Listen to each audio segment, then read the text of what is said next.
네, 안녕하십니까.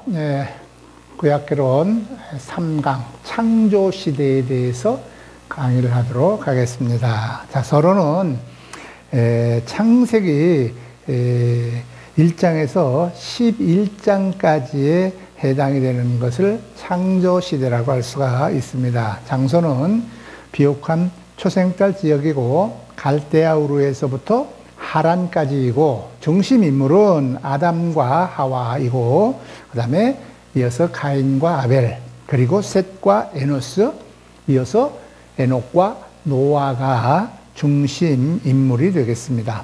주된 사건은 천지창조 그리고 인간의 타락과 죄가 확산되는 그러한 사건, 그 다음에 이어서 홍수 심판이 있고 그 다음에 바벨탑 사건에 대한 심판을 주요한 사건으로 볼 수가 있겠습니다. 자, 주제는 하나님께서 이제 그 장엄하신 구속사의 시작 시점이며 우리 인류의 시작이 기록되어 있습니다. 자, 천지창조는 창세기 1장에서부터 2장까지입니다. 태초에 하나님이 천지를 창조하셨다로부터 성경은 시작을 합니다.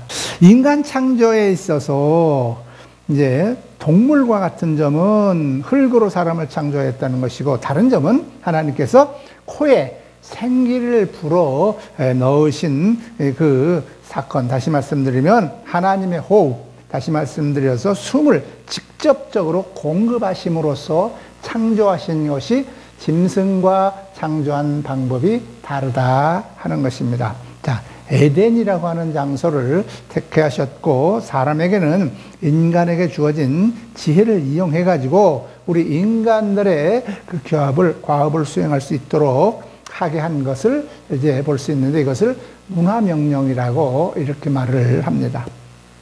그리고 창세기 2장 15절에 보면 하나님께서 주권을 우리 아담에게 위임을 하신 것을 볼 수 있습니다. 네, 창세기 2장 15절 말씀 제가 봉독합니다. 여호와 하나님이 이제 그 사람을 이끌어 에덴 동산에 두사 그것을 다스리며 지키게 하셨다라고 기록해 놓고 있습니다. 하나님의 주권을 유지할 수 있는 비결은 바로 창세기 2장 16절에 선악과 언약이 되겠습니다. 선악과 언약은 여호와 하나님이 그 사람에게 명하여 가라사대 각종 동산 각종 나무의 실과는 내가 임으로 먹되 선악을 알지 않은 나무의 실과는 정녕 먹지 말라. 내가 먹는 날은 정녕 죽으리라 하시니라 라고 말씀을 하신 것입니다. 자, 그런데 하나님께서 하신 이 선악과 언약을 아담은 지키지 못하고 깨뜨렸죠. 자, 악이 이미 인간이 창조되기 전에 이미 있었습니다. 자, 악이 접근하고 진리신 하나님의 말씀을 왜곡하게 해서 아담을 타락하도록 만들어 버린 것입니다. 하나님이 형상대로 사람이 지어졌기 때문에 하나님의 사랑을 받을 수 있는 존재였고 하나님의 만드신 사람은 완전하게 태어났지만 절대적인 하나님의 완전이나 온전함에 미치지 못하였기 때문에 그에게 접근하여 하나님의 말씀을 의심하도록 만들게 된 것입니다. 하나님이 참으로 너에게 이렇게 말씀하시더냐 하고서 의심하도록 만들었다 그 말입니다. 하와가 이 사단과의 대화에 응하여 의심을 이제 하와에게 주입을 해서 결국은 범죄하게 되죠. 너희가 선악과를 먹어도 결코 죽지 않으리라 하는 이 말을 이제 사단이 하와에게 한 것이죠. 그래서 하나님의 존재에 미치지 못하는 수준으로 창조되었다는 것을 알게 된 사단이 이제 하와의 판단 기준을 망각하게 만들었다 그 말이죠. 그 말을 듣고 결국은 하나님의 말씀을 의심하게 된 하와가 결국은 범죄하게 이르렀다. 먹음직도 하고 보암직도 하고 탐스럽게도 보였다. 그래서 자기가 먼저 먹고 남편인 아담에게 줌으로 말미암아 죄가 이렇게 확산되는 모습을 보게 됩니다. 먹은 사유는 진리에 대한 불신으로 하나님의 말씀을 불신함으로 말미암아 불순종, 악을 행하게 되었다고 하는 것입니다. 그래서 그가 죄를 지음으로 인해서 나타나는 반응은 하나님과의 분리가 되는 것입니다. 저가 벌거벗은 것을 부끄럽게 여겨서 이제 두려워하여 숨었다라고 기록하고 있습니다. 그리고 하나님으로부터 분리함을 이제 의미하고 결국은 사람과의 관계도 분리가 되는 이러한 사건이 생기게 됩니다.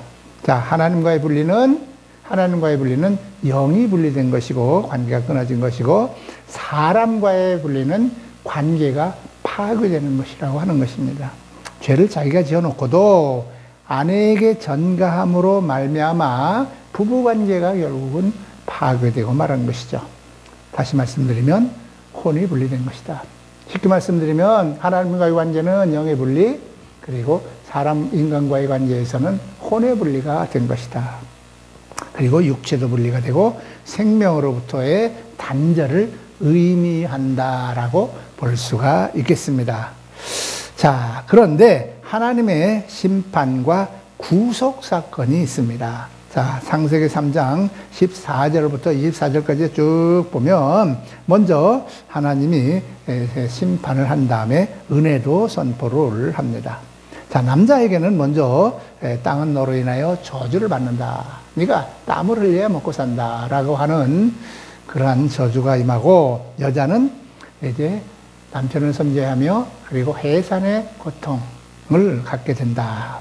그리고 자연도 함께 저주를 받게 됐는데 가시덤불과 엉겅퀴를 낸다는 것이고, 뱀에게도 역시 저주가 임했는데 배로 기어다니게 될 것이다 라고 하는 것입니다. 그리고 사단에게도 저주가 임했는데 영원한 패배를 선포합니다. 여자의 후손은 내 머리를 상하게 하실 것이고 그의 힘과 권한을 파괴하는데, 여자의 후손의 발꿈치를 상하게 하기는 하겠지만 미미한 상처를 입힐 뿐이다 라고 하는 것입니다. 여자의 후손은 무엇을 의미합니까? 바로 예수 그리스도를 의미하는 것입니다. 자, 그리고 하나님의 구속이 이제 이어서 선포되죠. 아담을 찾아오셨고 여인의 후손을 약속하심으로 말미암아 아담과 하와에게 가죽옷을 입혀주십니다. 자, 가죽옷을 입혀주신다는 것은 결국은 짐승이 죽어야 그 가죽을 벗겨서 사람의 죄의 부끄러움을 가려줄 것이라고 하는 그것을 이제 실행하신 것인데, 결국은 신약의 계시를 구약에서 이미 말씀하고 있는 것입니다. 다시 말씀드리면 짐승이 죽어서 그 짐승의 가죽을 벗겨서 아담의 그 벌거벗은 허물을 가려줬다고 한다면, 결국은 신약에서 예수 그리스도를 통한 구속, 속죄의 예표라고 볼 수가 있는 것입니다.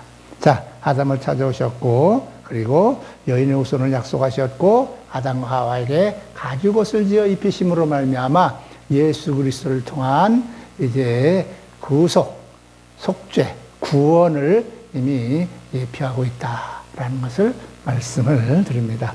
자, 그리고 이제 에덴 동산에서 결국은 쫓겨나고 추방이 되게 되죠.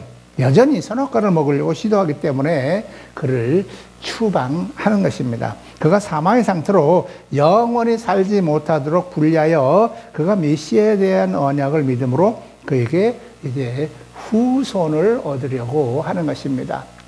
자, 선악과를 계속 먹으면 계속 그가 죄 가운데서 영원히 구원받지 못하고 죽을 수밖에 없는데, 그 후손을 낳게 하여 그 후손으로 하여금 메시아를 얻게 하려는 그러한 의미로 그들을 이제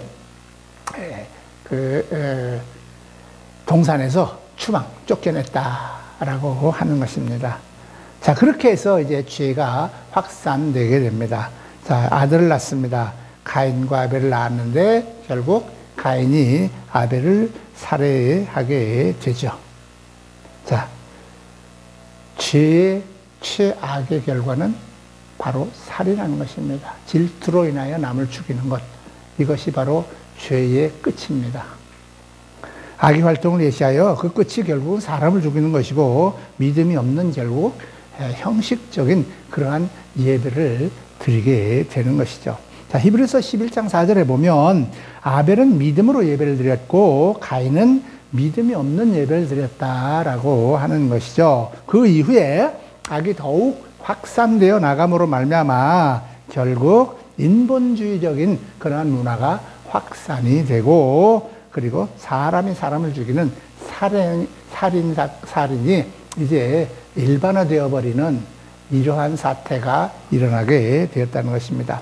자, 아담은 이제 하나님께서 그 아담에게 아벨 대신에 또한 셋이라고 하는 아들을 주는데, 그리고 그 셋을 통하여 또 후손으로 에노스를 주십니다. 그런데 그가 여호와께 예배를 드렸다라고 창세기 4장 25절과 26절에 말씀하고 있습니다. 자, 그 다음에 그 이제 후손으로 이제 에녹이 나옵니다. 에녹이 나오는데 경건한 후손이 나타나고 하나님과 동행한 그 에녹이 나타나서 이제 다가올 심판에 대하여 예언을 합니다. 에녹이 다가올 심판, 하나님의 심판이 있다라는 예언을 하게 됩니다. 그래서 홍수 심판을 알리고 하나님과 동행하다가 그는 죽음을 보지 않고 하늘로 옮기었다라고 기록되어 있습니다. 자, 그 에녹을 통한 하나님의 그 예고에 따라서 결국은 홍수 심판이 이제 임하게 됩니다. 자, 홍수 이전에는 인구가 엄청나게 많이 증가하였고 악이 아주 땅에 가득 찼다라고 합니다. 자, 하나님의 심판을 예고하시면서 그리고 심판만 한 것이 아니라 구원까지 약속을 하셨습니다. 그래서 그 구원의 은혜를 입은 노아가 바로 구원의 은혜를 입을 자를 택한 그 사람이 바로 여러분이 잘 아시는 노아가 되겠습니다. 구약에는 하나님께서 이스라엘 백성을 택하시고 죄인을 긍휼히 여기심과, 그리고 신약에서는 교회를 택하시고 또 교회 안에 죄인들을 긍휼히 여기시는 것을 예표로 볼 수가 있겠습니다. 방주를 만들게 하시고, 그리고 생물도 보존하셨고, 그리고 홍수로 이 세상을 심판해 버리셨습니다.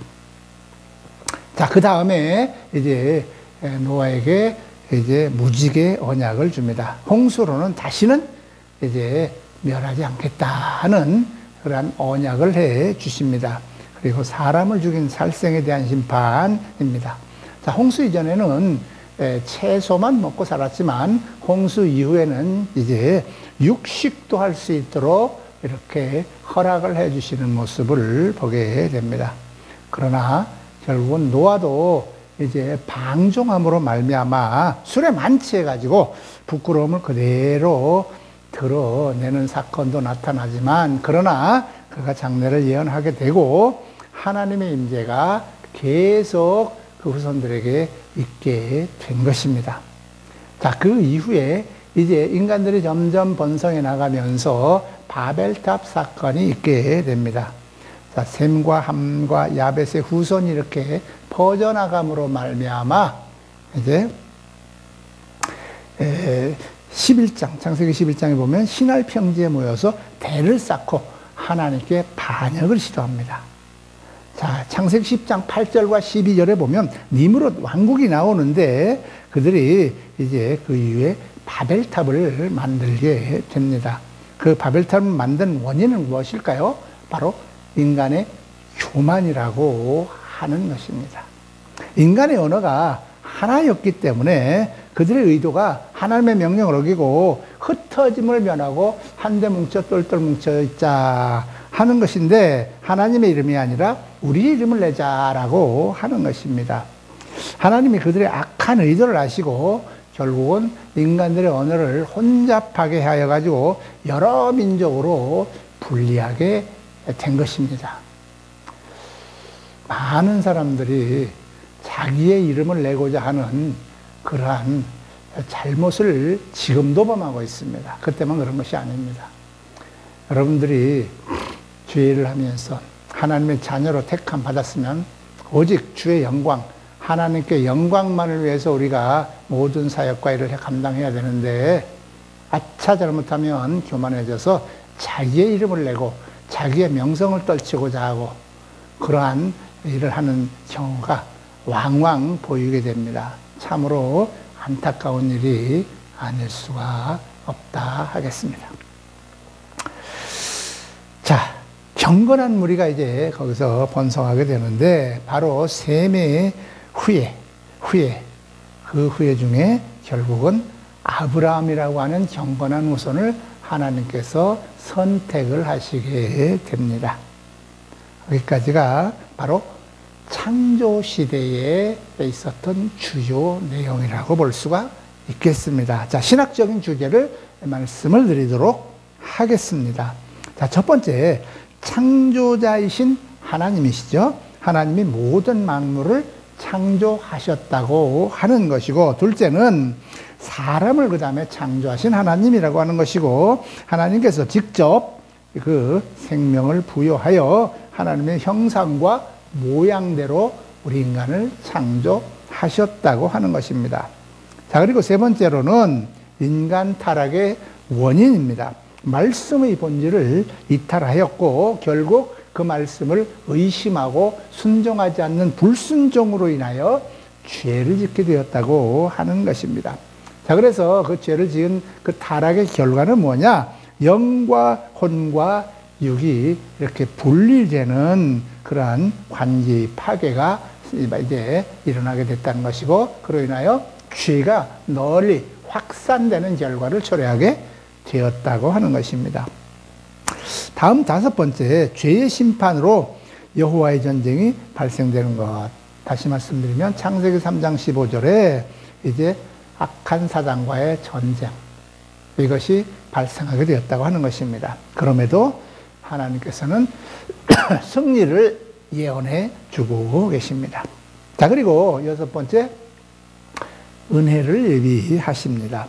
여인의 후손을 이제 예비하셨고, 그리고 가죽옷을 입혀 주심으로써, 그리고 이제 죽음을 맛보지 않고 이렇게 들림, 우리가 흔히 얘기하는 휴거를 예비하신 모습을 볼 수가 있습니다. 그리고 믿음의 원리를 예비하셨고 노아의 방주를 이렇게 예비하셨으며 노아의 후손 언약을 이렇게 예비하셨고 온 인류의 구원을 위한 씨, 바로 그리스도를 예비해 주시는 것을 볼 수가 있습니다. 자, 그리고 일곱 번째, 삼위일체 하나님께서 이때 나타나신 것을 계시합니다. 창세기 1장 26절과 3장 22절 그리고 11장 7절 이렇게 쭉 보면 하나님은 우리라고 하는 용어를 사용을 하셨습니다. 자, 창조 시대에 나타나는 그리스도입니다. 첫째, 여인의 후손으로 나타나셨고, 두 번째는 다른 씨, 세 번째는 셈족의 후손으로 계시되었고, 그 다음에 노아는 예수 그리스도의 모형으로 나타나고 계시되었습니다. 그리고 다섯 번째, 예수 그리스도의 사역의 모형은 믿음으로 들어가는 사람은 누구나 다 구원받고 산다라고 하는 것을 나타내고 있습니다. 자, 고난, 환난, 시련이 방주 안에는 없는 것입니다. 우리가 주 안에 들어가면 모든 시련이 끝이 납니다. 고난도 없어지고 환난도 없어지고 시련, 모든 것이 끝납니다. 그러므로 방주 안에 들어가서는 모든 것이 극복이 된다 하는 것을 우리에게 가르쳐주고 있습니다. 우리가 그리스도 안에 있으면 모든 것이 편안합니다. 그리스도 안에 있으면 걱정이 없습니다. 그리스도 안에 있으면 우리의 구원이 완성이 되어지기 때문에 우리는 안심하고 늘 주님만 찬양하고 살아갈 수가 있는 것입니다. 자, 오늘 세 번째 강의 여기서 마치겠습니다. 감사합니다.